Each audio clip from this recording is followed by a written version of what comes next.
दोस्तों, किसी ने सच ही कहा है कि प्यार की कोई उम्र नहीं होती, लेकिन जब वो प्यार आपके दिल से होते हुए दिमाग पर चढ़ जाए तो वो जहर बन जाता है। कहानी की शुरुआत होती है स्मिथ नाम के आदमी से, जिसे हम हॉस्पिटल में देखते हैं, लेकिन यहाँ उसके सर पर काफी गहरी चोट आई है। ऐसा क्यों हुआ ये हमें आगे पता चलेगा, पर उसे इतना जरूर कह सकते हैं कि इस समय वो बहुत ही ज्यादा तकलीफ में है। कहानी थोड़े समय आगे पहुंचती है, जहां पर हम स्मिथ को नेचर कोव नाम की जगह पर जाते हुए देखते हैं, जहां पर उसके छोटे भाई का एक छोटा सा घर है और यहाँ वो कुछ पल अकेले गुजारने के लिए सुकून से आया हुआ है। अब बीच में उसे एक रेंजर मिलता है जो उसे उसकी मंजिल तक छोड़ देता है, लेकिन वो उसे पूछता है कि आप यहाँ करने क्या आए हो। तो स्मिथ कहता है कि वो अपनी जिंदगी से थक चुका है, इसलिए उसे कुछ पल नेचर के बीच में चाहिए, शहर से दूर। लेकिन वो रेंजर उसे सावधान रहने को कहता है कि घर के सारे गेट्स और विंडो को लॉक करके रखना, क्योंकि यहाँ पर बहुत बंदर है। वो सीधा अपने घर पहुंच जाता है और घर के अंदर जाने पर वो सबसे पहले तो ड्रिंक करता है और फिर कुछ समय के बाद वो इस जगह को एक्सप्लोर करने के लिए बाहर निकल जाता है। थोड़ी दूर पर उसकी नजर एक बीच पर पड़ती है, जहाँ पर एक फैमिली नहा रही थी, जिसमें एक लड़की भी थी। अब ये देखकर उसे थोड़ा अजीब लगता है कि ये लोग आखिर खुले में क्यों नहा रहे और साथ में भी, और तभी वो लड़की उसे देख लेती है, इसलिए वो लोग वहां से चले जाते हैं। खैर, अब उसे इतना तो पता चल गया था कि यहाँ पर उसके अलावा और भी लोग रहते हैं। कुछ समय के बाद रात हो जाती है। स्मिथ इस पूरे घर में अकेला है, इसलिए उसे अब अपनी फैमिली की बहुत याद आने लगती है। उनके बारे में वो सोचकर रोने लगता है और चीख चीख कर खुद को इन सब का जिम्मेदार बताता है। दरअसल कुछ दिन पहले ही वो अपनी बीवी बच्चों के साथ एक ट्रिप पर जा रहा था, लेकिन बीच में उसकी आंख लग गई, जिस वजह से कार खाई में जा गिरी।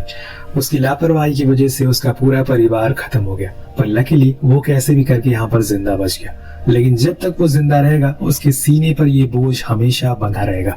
अगर वो उस दिन सोता नहीं तो आज शायद अपने परिवार के साथ खुश होता, लेकिन उसकी किस्मत की किताब के दूसरे पन्ने में एक दूसरा चैप्टर शुरू होने वाला है, जो उसके लिए काफी खुशियां लाने वाला है, पर उसे दुगना दर्द भी देगा। खैर, अगली सुबह वो वॉक के लिए निकल जाता है, पर वापस आते समय उसे घर के पास किसी लड़की की रोने की आवाज आती। वो करीब जाता है तो देखता है कि बोट के अंदर कोई रो रहा है। वो उसे आवाज लगाता है तो उसमें से एक लड़की निकलती है, जिसे इसमें पहचान लेता है, क्योंकि ये वही थी जो उस बीच पर अपनी फैमिली के साथ नहा रही थी। अब वो उससे वजह पूछता है कि आखिर तुम रो क्यों रही हो, तुम्हारे साथ में क्या हुआ है, क्या तुम्हें किसी ने मारा है। लेकिन वो उसे कुछ जवाब नहीं देती और पीछे हट जाती है। यहाँ स्मिथ को उसकी फिक्र हो रही थी और इसीलिए उसे कहीं न कहीं ये भी लग रहा था कि क्या पता उसके घर वालों ने उसके साथ कुछ गलत किया। लेकिन वो उसे खुद से दूर जाने के लिए बोलती है। अगर उसने ऐसा नहीं किया तो वो उस पर ही सारा इल्जाम लगा देगी कि उसी ने उसे मारा है, और इसलिए स्मिथ उसे सॉरी बोलकर जाने लगता है। लेकिन जाते जाते वो उसे पूछता है कि क्या तुम्हें किसी चीज की जरूरत है, अगर है तो मुझे बोल दो, मैं हेल्प कर दूं। वो लड़की उसे वाइन की बोतल लाने को बोलती है, तो स्मिथ पास वाले शॉप से 2 वाइन की बोतल लेकर आता है। लेकिन बीच में उसे वो रेंजर फिर से मिलता है, जो उसे बहुत ही स्केरी वे में डरावनी तरीके से पूछता है कि क्या सब कुछ ठीक है। तो स्मिथ हाँ में जवाब देकर वापस आ जाता है। लेकिन जब वो वापस आता है तो गेट पर वो लड़की नहीं थी, इसलिए वो अपने घर आ जाता है और अपने डोर पर देखता है कि उस लड़की की कैप टंगी हुई है। अब ऐसा उसने क्यों किया ये तो शायद वही बता सकती है।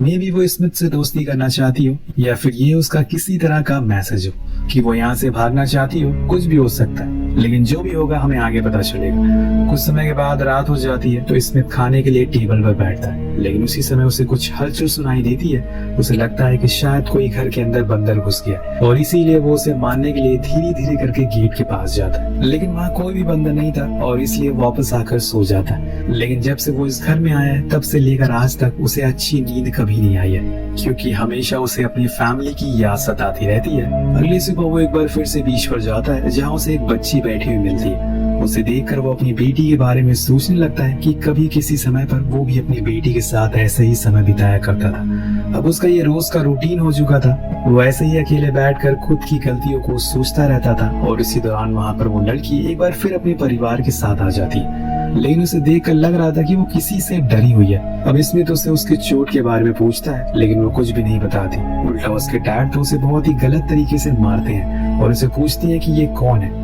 उनका ये बिहेवियर देखकर स्मिथ को काफी अजीब लगता, लेकिन वो उनकी फैमिली मैटर में दखल नहीं देना चाहता था, इसलिए वो घर आ जाता है। पर रात होने पर उस लड़की के डैड उसके घर आते हैं और उन्हें वहां देखकर स्मिथ हैरान था, क्योंकि उसने इस चीज की उम्मीद कभी नहीं की थी। खैर, वो उन्हें अंदर आने को बोलता है और दोनों साथ में ड्रिंक करते हैं। अब बातों बातों में वो आदमी अपना नाम जॉन बताता है और अपनी बेटी का नाम एली। स्मिथ उससे उनकी वाइफ के बारे में पूछता है कि वो कहाँ पर है। तो जॉन बताता है कि मैं और मेरी फैमिली इस एरिया में हम लोग सबसे पहले आए थे और यहीं पर हमने अपने परिवार को बढ़ाया। लेकिन एक दिन जब हम लोग घर में एंजॉय कर रहे थे तभी कुछ लोग, कुछ गुंडे घर में घुस जाते और उन्होंने हम सभी को बंदूक की नोक पर रखकर सारे सामानों को लूटना शुरू कर दिया। लेकिन जब उन्होंने मेरी बेटी को देखा तो उसके करीब जाने लगे। उनकी नीयत खराब हो गई। मेरी वाइफ ने मेरी बेटी को बचाने की बहुत कोशिश करी और इसी चक्कर में उन लोगों ने उसे जान से मार दिया। बात खत्म होने के बाद जब जॉन स्मिथ से उसके बारे में पूछता है तो वो बात को पलट देता है, क्योंकि अपनी स्टोरी किसी से शेयर नहीं करनी चाहिए। लोग आपकी कमजोरियों से जान लेते हैं और फिर वो आपके खिलाफ उसे गलत इस्तेमाल करते हैं। यही सोचकर स्मिथ चुप रहता है। वह अगले दिन स्मिथ शॉप पर अपने घर के लिए कुछ सामानों को खरीदने जाता है। जब वो बाहर आता है तो वो देखता है कि वहाँ पर एली उसे अपनी कार में बैठकर देख रही है और जब वो उसके पास जाने की कोशिश करता है तो वो बिना कुछ कहे वहाँ से चली जाती। अब घर पर आने पर उसे एक लेडी मिलती है जो बाहर खड़ी हुई थी। वो उसे पानी के लिए पूछती है तो वो उसे घर के अंदर ले जाता है और वहाँ पानी दे देता है। पर वो उसे पूछती है कि अगर तुम्हें किसी भी मेड की जरूरत है तो बताओ, मैं सभी काम कर दूंगी।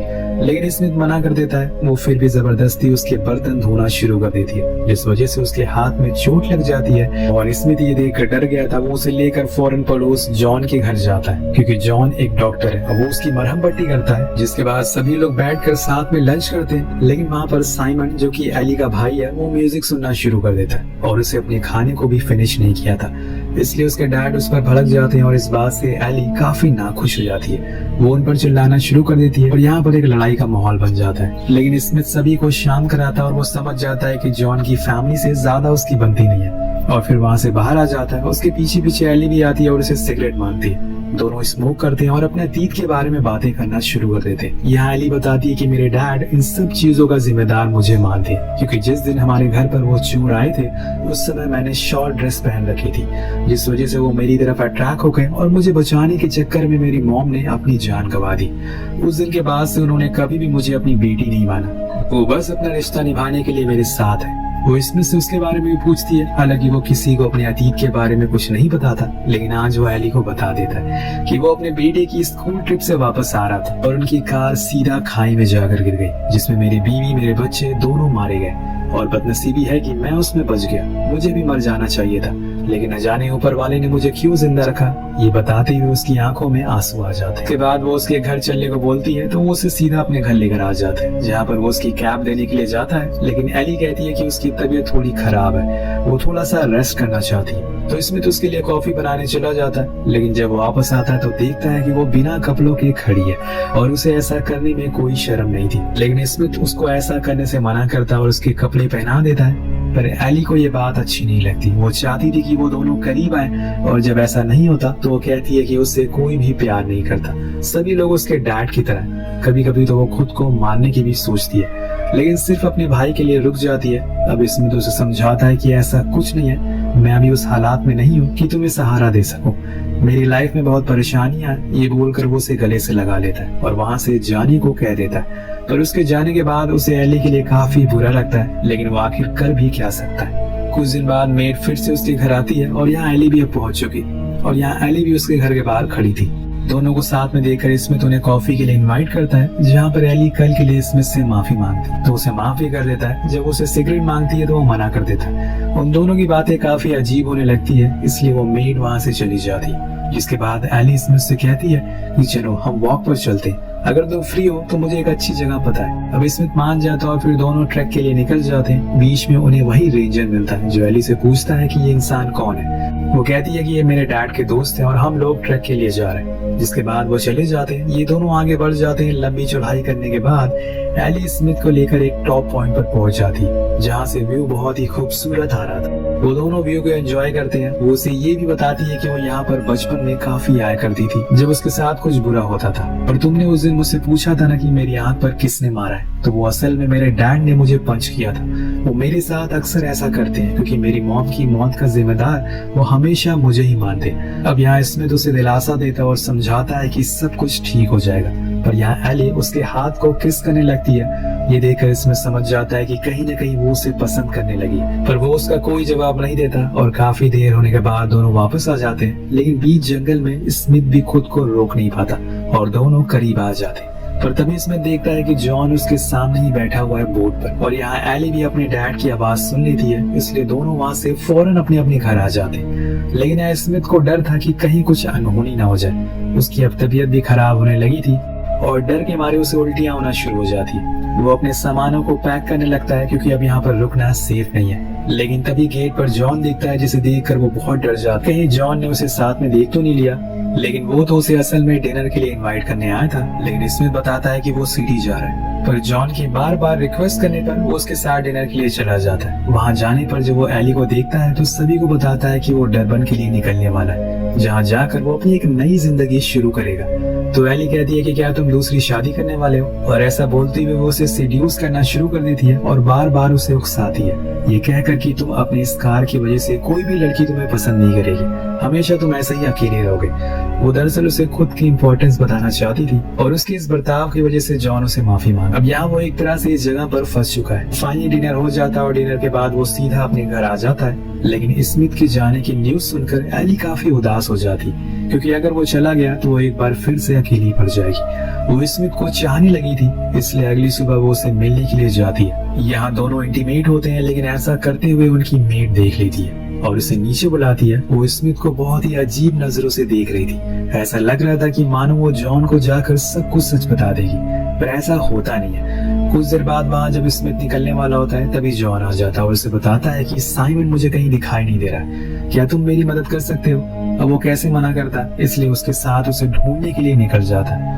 उधर एली हर जगह पर साइमन के पोस्टर चिपकाती है। वहाँ नदी में भी लोग उसे ढूंढने, और दूसरी तरफ नदी में भी कुछ लोग उसे ढूंढ रहे थे, क्या पता वो नदी में डूबकर मर गया हो। लेकिन यहाँ उसका कोई अता पता नहीं चलता, शायद वो अपने इस परिवार से दूर भाग गया हो जो उसे हर रोज बेवजह तकलीफ दे रहे थे। एली को भी यही लगता है, लेकिन वो किसी को बताती नहीं। अब यहाँ से घर जा रहे स्मिथ को वही रेंजर दोबारा मिलता है, जो उसे अपनी कार में बैठने को बोलता है और फिर उससे कहता है कि तुम एली के काफी करीबी दोस्त हो, क्या तुम मेरी उससे बात करवा सकते हो, मैं उससे शादी करना चाहता हूँ। तो वो कहता है कि सॉरी, ये सही समय नहीं है उससे ये बात करने का। ये बोलकर वो कार से उतर जाता है और यहाँ से चला जाता है।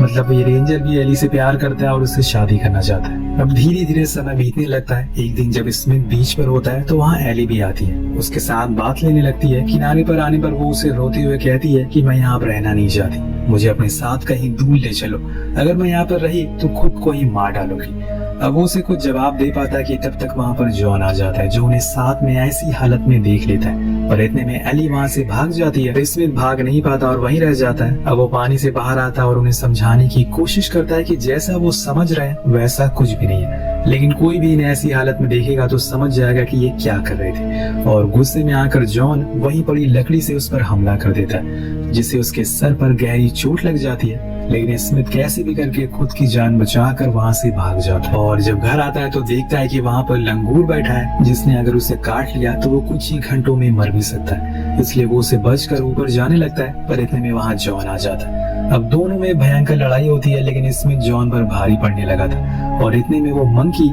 जॉन को ही दो जगह पर काट लेता है। इसकी वजह से उसकी हालत अब खराब होने लगी थी और इतने में स्मिथ को पता चल जाता है कि इस लंगूर को मारना पड़ेगा, क्योंकि अगर उसने उसे काट लिया तो वो मर सकता है। इसलिए पहले तो वो उसे मारता है और फिर वहाँ से भागने लगता है। लेकिन अब काफी देर हो चुकी है, क्योंकि वो रेंजर और एली दोनों वहाँ पर पहुंच चुके थे। एली अपने डैड को ऐसी हालत में देखकर बहुत रोती है, क्योंकि पहले ही वो अपने भाई को खो चुकी है। इसलिए वो दोनों उन्हें उठाकर गाड़ी में रखते हैं और फौरन सिटी की ओर निकलने लगते हैं। लेकिन जाने से पहले रेंजर स्मिथ से कहता है कि तुम्हारे पास कल सुबह तक का समय है, यहाँ से जितनी जल्दी हो सके निकल जाओ।